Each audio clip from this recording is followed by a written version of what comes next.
L'innovation, c'est un processus structuré qui permet au sein des entreprises de faire émerger des nouvelles pratiques, soit de l'innovation incrémentale, c'est on améliore un produit ou un service, soit de l'innovation de rupture, on change complètement l'organisation de la chaîne de valeur, l'organisation du produit ou du service. C'est l'exemple, par exemple, de Uber qui remplace les taxis avec une approche très technologique et un service d'une nature très différente.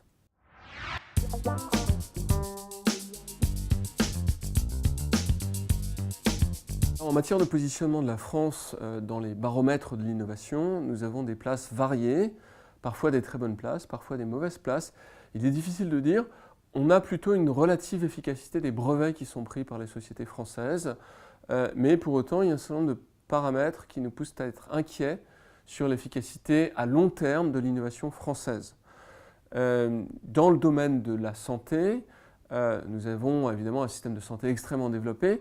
C'est un avantage et un inconvénient. C'est un avantage parce que la puissance publique ou la puissance de la commande publique permet d'avoir des politiques en matière d'innovation relativement fortes.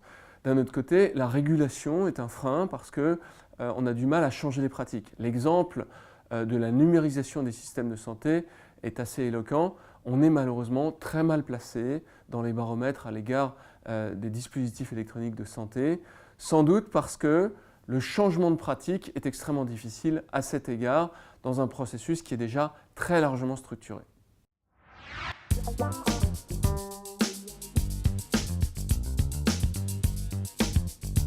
Alors, il y a nécessité de changer ces pratiques. En matière de santé, on touche les murs. On voit bien qu'il y a un accroissement du coût du système de santé pour un accroissement des bénéfices qui est beaucoup plus faible.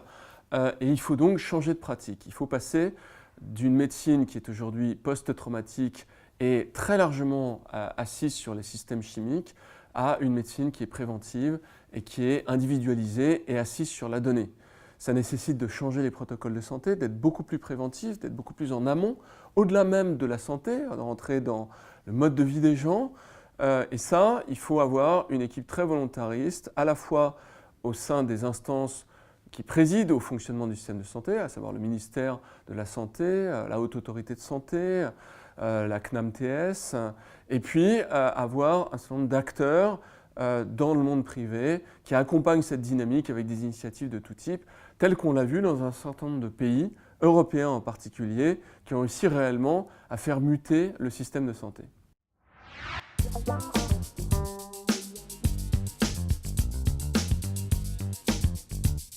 Pour demain, les grandes innovations, je crois que c'est au travers de l'implication patient et la donnée. L'implication patient parce qu'il va rentrer comme un acteur du protocole de soins et on va avoir besoin qu'il soit proactif, par exemple, qu'il participe à des forums sur la thématique de sa maladie. C'est ce que l'on voit dans Patient Like Me aux États-Unis, par exemple. On s'aperçoit que les gens qui sont sujets à un cancer sur Patient Like Me ont des taux de rémission qui sont de l'ordre de 30% supérieurs à la moyenne, simplement parce qu'ils sont proactifs dans le traitement dans lequel ils sont soumis et ils arrivent à optimiser l'adaptation. L'observance est beaucoup plus forte. Puis le deuxième aspect, c'est l'algorithmie, c'est le fait d'être capable de prendre des grandes quantités de données de santé épidémiologiques et finalement de s'en servir pour créer des protocoles qui sont personnalisés. Et ces deux dynamiques sont certainement des voies pour améliorer d'une façon extrêmement significative le fonctionnement des systèmes de santé dans le monde entier.